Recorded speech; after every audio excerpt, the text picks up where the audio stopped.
বন্ধুরা, আমি শ্রীহরি মণ্ডল জয় শ্রীরামের পেজ থেকে বলছি, ফেসবুক। এই দেখেন, এটা আমাদের গ্রাম।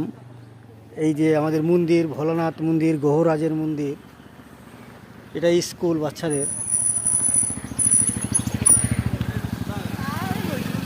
এটা চারিদিকে ধানের ক্ষেত। এটা বসে আছেন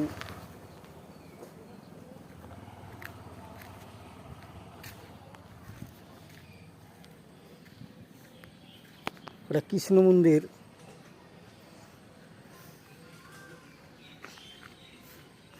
চারিদিকের আবহাওয়াটা দেখছি আমাদের জমির মাঝে। এই গ্রামের মন্দিরটি রাস্তার পাশে।